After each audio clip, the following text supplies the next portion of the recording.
ನಮಸ್ಕಾರ ಸ್ನೇಹಿತರೆ, welcome back to MRL study studio ಚಾನಲ್ಗೆ ತಮಗೆಲ್ಲರಿಗೂ ಸ್ವಾಗತಿಸುತ್ತಾ ನಾನು ಇವತ್ತಿನ ತರಗತಿಯಲ್ಲಿ ರಕ್ತ ಪರಿಚಲನಾ ಸಂಸ್ಥೆ ಈ ಒಂದು ವಿಷಯದ ಕುರಿತು ಇವತ್ತಿನ ತರಗತಿಯನ್ನು ಮಾಡ್ತಾ ಇದ್ದೀನಿ.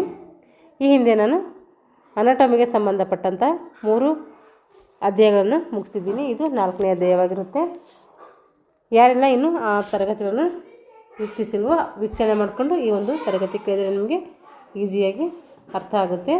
ಹಾಗೆ ನಾನು ದೈಹಿಕ ಶಿಕ್ಷಣ ಪಠ್ಯ ಪುಸ್ತಕಗಳೇನಿದ್ದಾವೆ 6ರಿಂದ 10ನೇ ತರಗತಿ ಗಂಟ ಇವಾಗ ಆಲ್ರೆಡಿ 8 ತರಗತಿಗಳು ಅಂದರೆ 6, 7, 8ನೇ ತರಗತಿ ಗಂಟ ಕಂಪ್ಲೀಟ್ ಮಾಡಿದ್ದೀನಿ. ಈಗ 9ನೇ ತರಗತಿ ಸ್ಟಾರ್ಟ್ ಮಾಡಿದ್ದೀನಿ.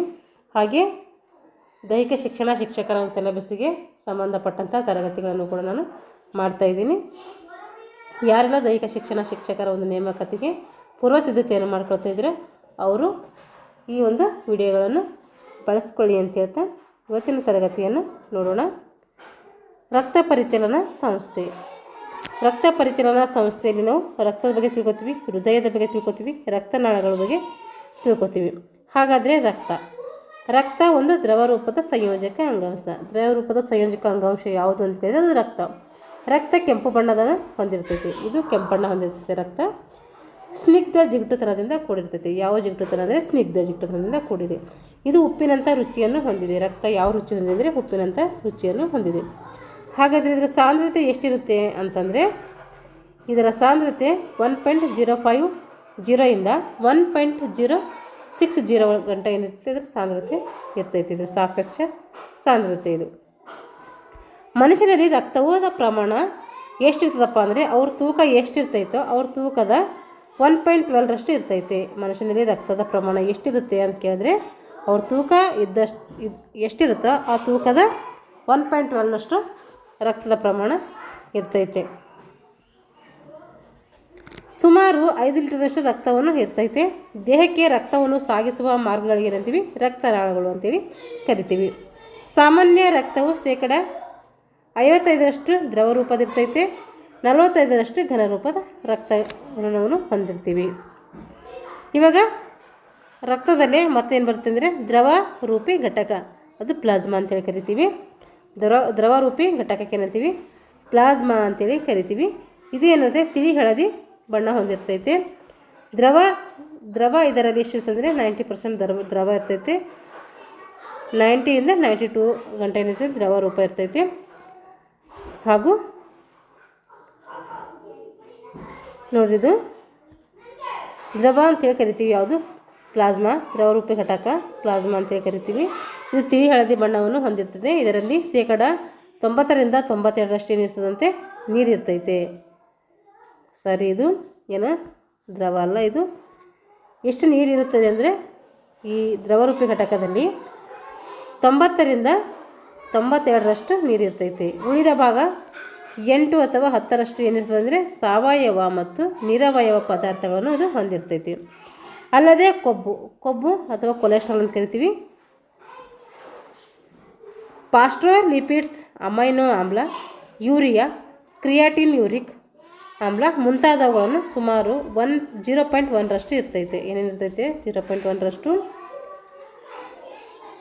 ಕೊಬ್ಬು, ಕೊಲೆಸ್ಟ್ರಾಲು, ಫಾಸ್ಫೋಲಿಪಿಡ್ಸ್, ಅಮೈನೋ ಆಮ್ಲ, ಯೂರಿಯಾ, ಕ್ರಿಯಾಟಿನ್, ಯೂರಿಕ್ ಆಮ್ಲ ಮುಂತಾದವುಗಳನ್ನು ಏನು ಮಾಡ್ತೈತೆ? ಇದು ಹೊಂದಿರ್ತೈತೆ. ನಿರವಯವ ವಸ್ತುಗಳು ಯಾವಪ್ಪ ಅಂತಂದರೆ 1 sodium, potassium, calcium, phosphorus, magnesium ಇವು ಏನು ನಿರವಯವ ವಸ್ತುಗಳು. ಲವಣಗಳು 0.9ರಿಂದ 1%ರಷ್ಟು ಇರ್ತವೆ. ಸೋಡಿಯಂ ಕ್ಲೋರೈಡ್ ರಕ್ತದ ಒತ್ತಡವನ್ನು ಹೆಚ್ಚು ಕಡಿಮೆ ನಿಖರವಾಗಿಡಲು ಏನು ಮಾಡ್ತೈತೆ? ಸೋಡಿಯಂ ಕ್ಲೋರೈಡ್ ಪ್ರಮುಖವಾದಂಥ ಪಾತ್ರ ವಹಿಸ್ತೈತೆ. ರಕ್ತ ದ್ರವದ ಕೋಶಗಳ ಜೈವಿಕ ಕಾರ್ಯಗಳಿಗೆ ಅಗತ್ಯವಾದಂಥ ವಸ್ತುಗಳನ್ನು ಕೊಟ್ಟು ಬೇಡವಾದಂಥ ವಸ್ತುಗಳನ್ನು ದೇಹದಿಂದ ಹೊರಹಾಕಲು ಏನು ಮಾಡ್ತೇವೆ? ವಿಸರ್ಜನಾ ಅಂಗಕ್ಕೆ ಒಯ್ತವೆ. ರಕ್ತ ದ್ರವದಲ್ಲಿ ಅನೇಕ ಹಾರ್ಮೋನ್ ಅಂದರೆ ಆ್ಯಂಟಿಬಾಡೀಸ್, ಕಿಣ್ವಗಳು, ಪಾಚಕ ರಸಗಳು ಕಂಡುಬರ್ತವೆ. ರಕ್ತದ್ರವದಲ್ಲಿ ಏನು ಮಾಡ್ತೈತೆ? ಅನೇಕ ಹಾರ್ಮೋನ್ಗಳು, ಆಂಟಿಬಾಡೀಸ್, ಕಿಣ್ವಗಳು, ಪಾಚಕ ರಸಗಳು ಕಂಡುಬರ್ತವೆ.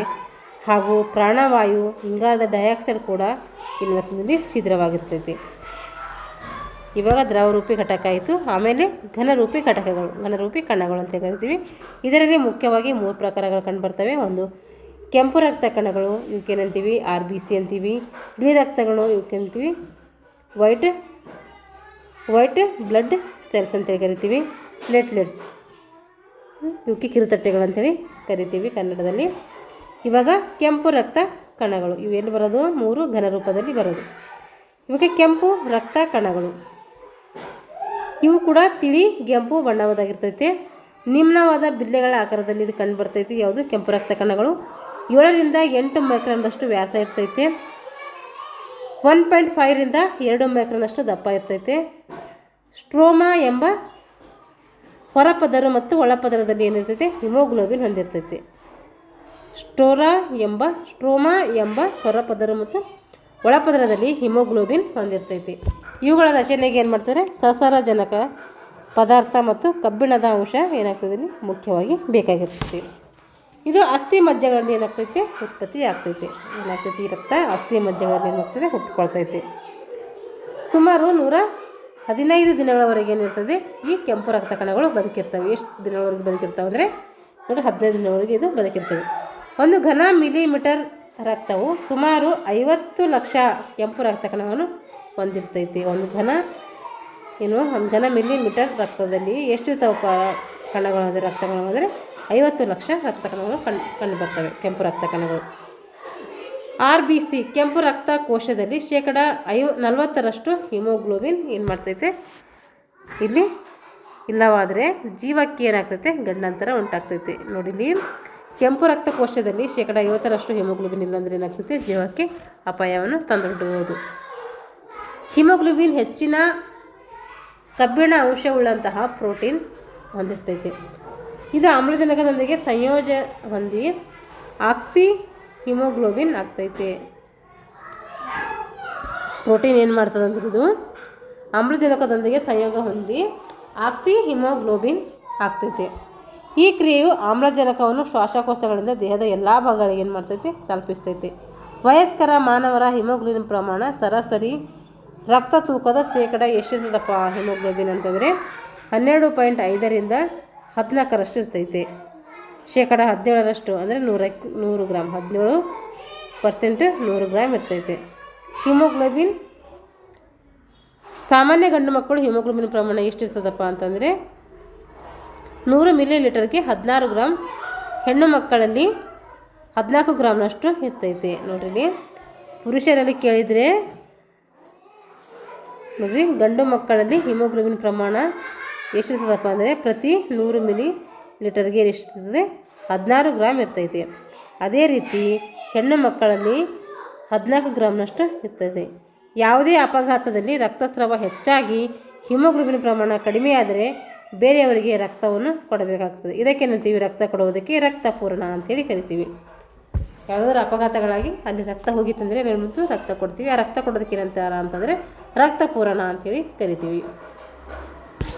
ಇವಾಗ ರಕ್ತದ ಗುಂಪುಗಳು.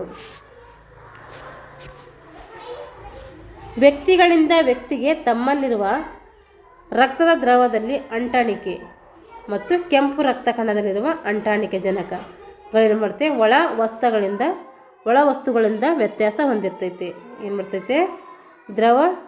ತಮ್ಮಲ್ಲಿರುವಂತಹ ದ್ರವದಲ್ಲಿರುವಂತಹ ಅಂಟಾಣಿಕೆ ಮತ್ತು ಕೆಂಪು ರಕ್ತ ಕಣದಲ್ಲಿರುವಂಥ ಅಂಟಾಣಿಕೆ ಏನು ಮಾಡ್ತವೆ? ಜನಕಗಳು ಒಳ ವಸ್ತುವಿನಲ್ಲಿ ವ್ಯತ್ಯಾಸವನ್ನು ಕಂಡುಬರ್ತವೆ. ಅಂಟಾಣಿಕೆಗಳು 2 ಬಗೆಯದು. ಅವುಗಳಲ್ಲಿ ಎ ಅಂದರೆ ಆಲ್ಟಾ, ಬಿ ಅಂದರೆ ಬೀಟಾ ಅಕ್ಷರಗಳಿಂದ ಏನು ಮಾಡ್ತಾರೆ? ವ್ಯಕ್ತಪಡಿಸಲಾಗ್ತದೆ. ಅಲ್ಲದೆ ಎ ಮತ್ತು ಬಿ ಬಗೆಯ 2 ಅಂಟಾಣಿಕೆ ಜನಕಗಳು ಇಲ್ಲಿ ಕಂಡುಬರ್ತವೆ. ಲ್ಯಾನ್ಸ್ಟೈನ್ ರವರ ಪದ್ಧತಿಯ ಪ್ರಕಾರ ರಕ್ತವನ್ನು 4 ಗುಂಪುಗಳಾಗಿ ವಿಂಗಡಣೆ ಮಾಡಲಾಗಿದೆ. ಆ 4 ಗುಂಪುಗಳು ಯಾವುದಂದರೆ ಎ ಬಿ ಮತ್ತು ಓ. ರಕ್ತಪೂರ್ಣವನ್ನು ಈ ಕೆಳಗಿನ ಪಟ್ಟಿಯಂತೆ ಮಾಡಲಿ. ಹಾಗೆ ಯಾರು ರಕ್ತ ಕೊಡ್ಬೋದು ಅಂತೇಳಿ ಇಲ್ಲಿ ಕೆಳಗೆ ಪಟ್ಟಿಯಲ್ಲಿ ಹೇಳಲಾಗಿದ್ದಾರೆ. ಎ ಇರುವಂತಹ ವ್ಯಕ್ತಿಗಳು, ಎ ಬ್ಲಡ್ ಗ್ರೂಪ್ ಇರುವಂಥ ವ್ಯಕ್ತಿಗಳು ಏನು ಮಾಡ್ಬೋದು? ಯಾರಿಗೆ ಕೊಡ್ಬೋದಪ್ಪ ಅವರು ರಕ್ತ ಅಂದರೆ ಎ ದರಿ ಕೊಡ್ಬೋದು, ಎ ಬಿ ದರಿ ಕೊಡ್ಬೋದು. ಯಾರಿಂದ ಪಡ್ಕೋಬೇಕು ಅವರು ಅಂತಂದರೆ ಏರಿಂದಲೇ ಪಡ್ಕೋಬೇಕು, ಓದಿಂದ ಪಡ್ಕೋಬೋದು. ಓ ಯಾಕಂದರೆ ಎಲ್ಲರಿಗೂ ಸಾರ್ವತ್ರಿಕ ದಾನಿ ಅವರು ಇವರಿಂದ ಓ ಎಲ್ಲರಿಗೂ ಕೊಡ್ಬೋದು. ಆದರೆ ಅವ್ರು ಪಡ್ಕೊಳ್ಬೇಕಾದ್ರೆ ಓ ಇಂದನೇ ಪಡ್ಕೋಬೇಕು. ಆದರೆ ಎ ಇಂದ ಪಡ್ಕೋಬೇಕು ಮತ್ತು ಯಾರಿಂದ ಪಡ್ಕೋಬೇಕು? ಓ ಇಂದ ಪಡ್ಕೋಬೇಕು. ಯಾರಿಗೆ ಕೊಡ್ಬೋದು? ಅವರು ಎ ಕೊಡ್ಬೋದು ಮತ್ತು ಎ ಬಿ ಅವರಿಗೆ ಕೊಡ್ಬೋದು. ಬಿ ಅವ್ರು ಏನು ಮಾಡಬೇಕು? ಹಾಗಾದರೆ ಬಿ ಅವರು ಬಿ ಮತ್ತು ಎ ಬಿಗೆ ಕೊಡ್ಬೋದು. ಬಿ ಮತ್ತು ಎ ಬಿಗೆ ಕೊಡ್ಬೋದು. ಆದರೆ ಯಾರಿಂದ ರಕ್ತ ಪಡಿಬೇಕು ಅಂದರೆ ಅವರು ಬಿ ಇಂದ ಮತ್ತು ಓ ಇಂದನೇ ಪಡಿಬೇಕು. ಎ ಬಿ ಅವರು ಎ ಬಿ ಕೊಡ್ಬೋದು ಮತ್ತು ಎಲ್ಲರಿಂದನೂ ಪಡಿಬೋದು. ಎ ಬಿ ಅವರು ನೋಡಿ ಇವರು ಸಾರ್ವತ್ರಿಕ ಸ್ವೀಕಾರಿ ಅಂತ ಕರಿತೀವಿ ಇವ್ರಿಗೆ, ಎ ಬಿಗೆ. ಯಾಕಂದರೆ ಎಲ್ಲರಿಂದನೂ ರಕ್ತವನ್ನು ಪಡಿಬೋದು ಇವರು. ಓ ಎಲ್ಲರಿಗೂ ಕೊಡ್ಬೋದು, ಆದರೆ ಪಡಿಬೇಕಾದ್ರೆ ಓನಿಂದ ಮಾತ್ರ ಪಡಿಬೇಕಾಗ್ತೈತೆ. ನೀವು ರಕ್ತದ ಗುಂಪುಗಳು ನೆನ್ಪಿಟ್ಕೋಬೇಕು ನೀವು. ಇವಾಗ ಬಿಳಿ ರಕ್ತ ಕಣಗಳು, ಇಷ್ಟು ಕೆಂಪು ರಕ್ತ ಕಣಗಳು ನೋಡಿದ್ವಿ. ಇವಾಗ ಬಿಳಿ ರಕ್ತ ಕಣಗಳು ನಿರ್ದಿಷ್ಟ ಆಕಾರವಿಲ್ಲ, ಇದಕ್ಕೇನಿಲ್ಲ ನಿರ್ದಿಷ್ಟ ಆಕಾರವಿಲ್ಲ. ಇವು ಲೋಮನಾಳಗಳ ಗೋಡೆಯಲ್ಲಿ ಹಾಯ್ದು ಅಂಗಾಂಶಗಳಲ್ಲಿರುವಂತಹ ಜೀವಕೋಶಗಳ ನಡುವಿನ ಸ್ಥಳವನ್ನು ಏನು ಮಾಡ್ತವೆ? ತಲುಪ್ತವೆ. ಇವು ಒಂದು ಘನ ಮಿಲಿಮೀಟರ್ನಲ್ಲಿ 5,000ದಿಂದ 10,000ವರೆಗೆ ಇರ್ತವೆ. ಒಂದು ಘನ ಮಿಲಿಮೀಟರ್ನಲ್ಲಿ ಇವು 5,000ದಿಂದ 10,000ವರೆಗೆ ಇರ್ತವೆ. ಸರಾಸರಿ ಅಂದರೆ 8,000 ಕಣಗಳಿರ್ತವೆ. ಏನು ಮಾಡ್ತೇವೆ? ಸರಾಸರಿ 8,000 ಕಣಗಳಿರ್ತವೆ.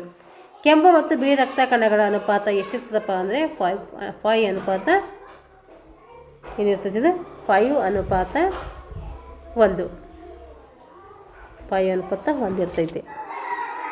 ಬಿಳಿ ರಕ್ತ ಕಣದಲ್ಲಿರುವಂಥ ಪ್ರಕಾರಗಳು. ಬಿಳಿ ರಕ್ತ ಕಣದಲ್ಲಿ ಯಾವ್ಯಾವ ಪ್ರಕಾರಗಳಿದ್ದಾವೆ? ಗ್ರ್ಯಾನುಲೋಸೈಟ್ಸ್ ಅಸ್ಥಿಗಳ ಕೆಂಪು ಮಜ್ಜೆಗಳಲ್ಲಿ ಏನು ಮಾಡ್ತೈತೆ? ಉತ್ಪತ್ತಿ ಆಗ್ತೈತೆ. ಇದು 75 ಅಷ್ಟು ಏನು ಮಾಡ್ತೈತೆ? ಉತ್ಪತ್ತಿ ಮಾಡ್ತೈತೆ. ಇದ್ರ ವ್ಯಾಸ ಎಷ್ಟಿರ್ತದಪ್ಪ ಅಂತಂದರೆ 9ರಿಂದ 12 ಮೈಕ್ರಾನ್ದಷ್ಟು ವ್ಯಾಸ ಇರ್ತೈತೆ. ಇವುಗಳ ಕಾರ್ಯದ ಮೇಲೆ ಏನು ಮಾಡಲಾಗಿದೆ? ಮತ್ತೆ 3 ಗುಂಪುಗಳನ್ನಾಗಿ ಮಾಡಲಾಗಿದೆ. ಇದರಲ್ಲಿ ಗ್ರ್ಯಾನುಲೋಸೈಟ್ಸ್ನಲ್ಲಿ ಮತ್ತೆ 3 ಪ್ರಕಾರಗಳನ್ನು ಮಾಡಲಾಗಿದೆ. ಒಂದು ಇಯೋಸಿನೋಫಿಲ್, ಬೆಸೋಫಿಲ್, ನ್ಯೂಟ್ರೋಫಿಲ್ಸ್ ಮಾಡಲಾಗಿದೆ. 3 ಪ್ರಕಾರಗಳನ್ನು ಕಾಣಲಾಗಿದೆ. ಇಲ್ಲಿ ಇಯೋಸಿನೋಫಿಲ್ ಇವು ದಟ್ಟವಾದ ಕೆಂಪು ಬಣ್ಣವನ್ನು ಹೊಂದಿರ್ತವೆ. ಇದರ ಕೋಶದ್ರವವು ಒಂದೇ ಗಾತ್ರದ ದೊಡ್ಡ ಹರಳುಗಳನ್ನು ಹೊಂದಿರ್ತೈತಿ. ಏನು ಮಾಡ್ತೈತೆ? ಕೆಂಪು ಬಣ್ಣವನ್ನು ಹೊಂದಿರ್ತೈತೆ. ಇದರ ಕೋಶ ಗಾತ್ರ ಏನು ಮಾಡ್ತೈತೆ? ಒಂದೇ ಗಾತ್ರದ ದೊಡ್ಡ ಹರಳುಗಳನ್ನು ಇದು ಹೊಂದಿರ್ತೈತಿ. ಬೆಸೋಫಿಲ್ ಇದು ನೀಲಿ ಬಣ್ಣವನ್ನು ಹೊಂದಿರ್ತೈತೆ. ಭಾಳಷ್ಟು ಕಡಿಮೆ ಸಂಖ್ಯೆಯಲ್ಲಿ ಇದು ಕಂಡುಬರ್ತೈತೆ. ನ್ಯೂಟ್ರೋಫಿಲ್ಸ್ ಇದು ಗುಲಾಬಿ ಬಣ್ಣವನ್ನು ಹೊಂದಿರ್ತೈತೆ. ಕೋಶದ್ರವದಲ್ಲಿ ಧೂಳಿನಂಥ ಸೂಕ್ಷ್ಮ ಹರಳುಗಳನ್ನು ಇದು ಪಡೆದಿರ್ತದೆ. ಆಮೇಲೆ 2ನೇ ಪ್ರಕಾರ ಯಾವುದಪ್ಪ ಬಿಳಿ ರಕ್ತ ಕಣದಲ್ಲಿ ಅಂತಂದರೆ ಅದು ಅಗ್ಯಾನುಲೋಸೈಟ್ಸ್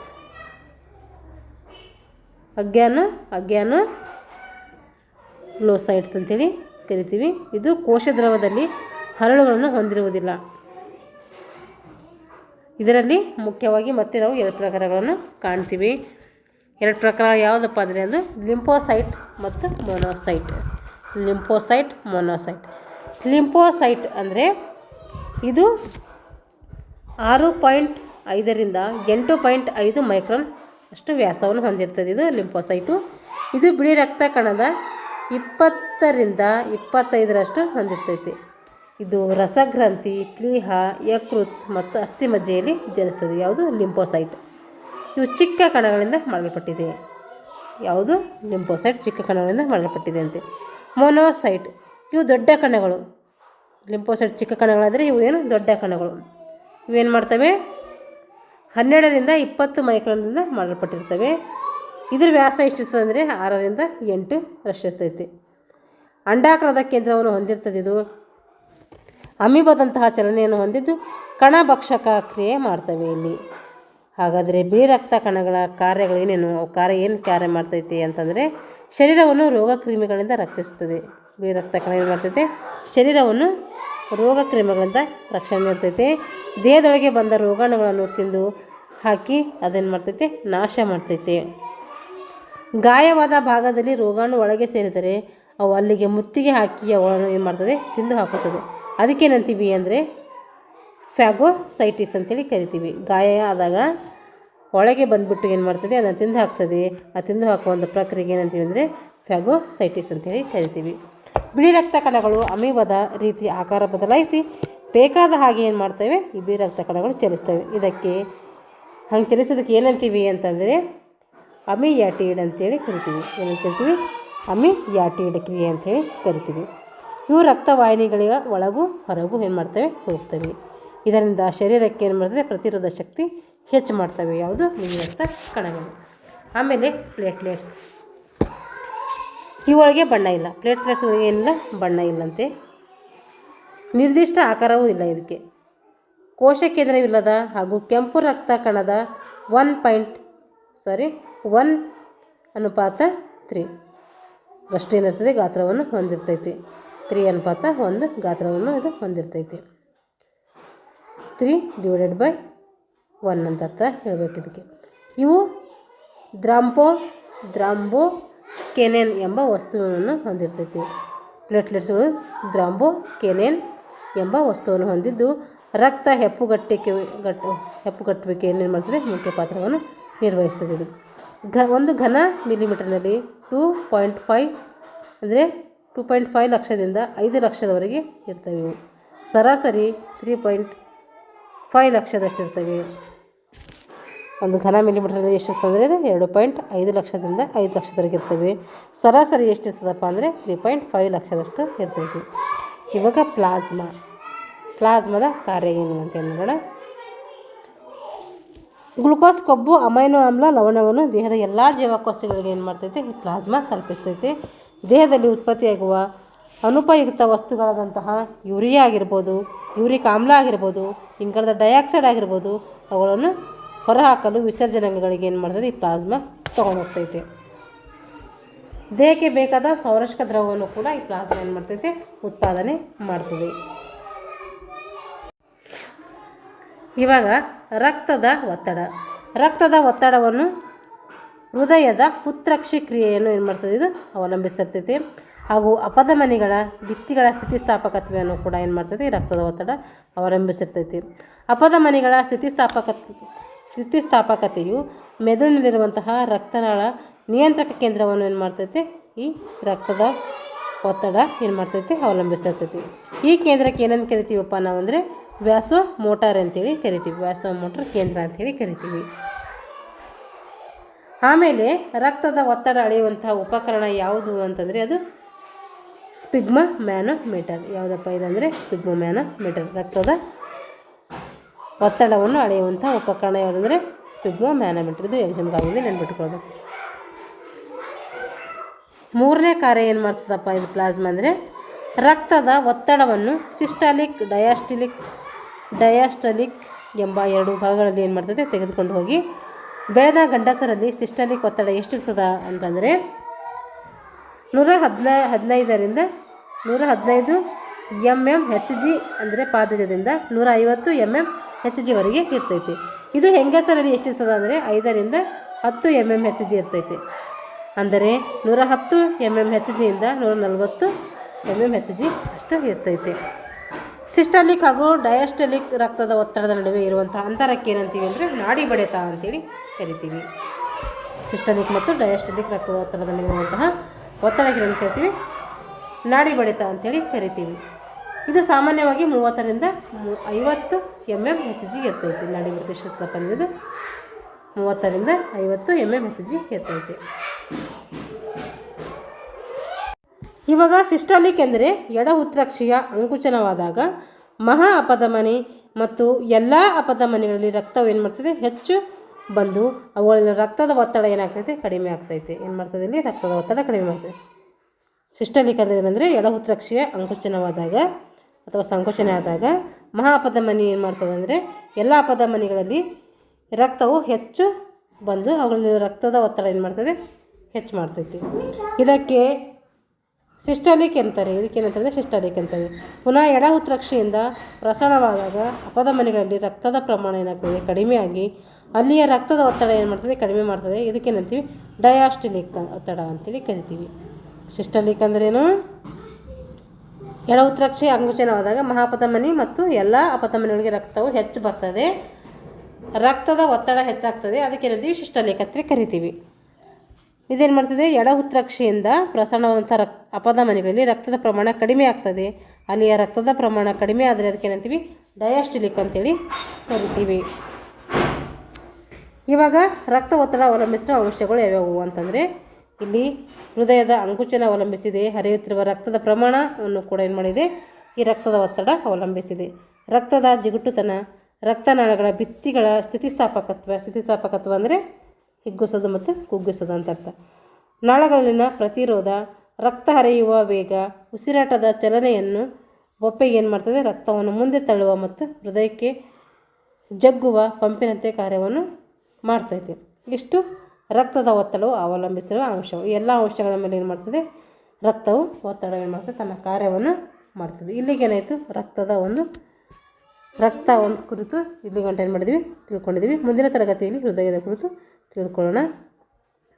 ಇದು ಸ್ವಲ್ಪ ಹೇಳ್ತಾ ಹೋಗ್ತೀನಿ, ಯಾಕಂದರೆ ಜಾಸ್ತಿ ಆಗ್ತೈತೆ. ಯಾರೆಲ್ಲ ಇನ್ನೂ ನಮ್ಮ ಚಾನಲ್ ಸಬ್ಸ್ಕ್ರೈಬ್ ಮಾಡ್ಕೊಂಡಿಲ್ವೋ ದಯವಿಟ್ಟು ಚಾನಲ್ನ ಸಬ್ಸ್ಕ್ರೈಬ್ ಮಾಡಿಕೊಂಡು ವಿಡಿಯೋಗಳನ್ನು ವಾಚ್ ಮಾಡಿ. ಇಷ್ಟ ಆಗಿದರೆ ಲೈಕ್ ಆ್ಯಂಡ್ ಶೇರ್ ಮಾಡಿ ಅಂತ ಹೇಳ್ತಾ ಎಲ್ಲರಿಗೂ ಧನ್ಯವಾದಗಳು.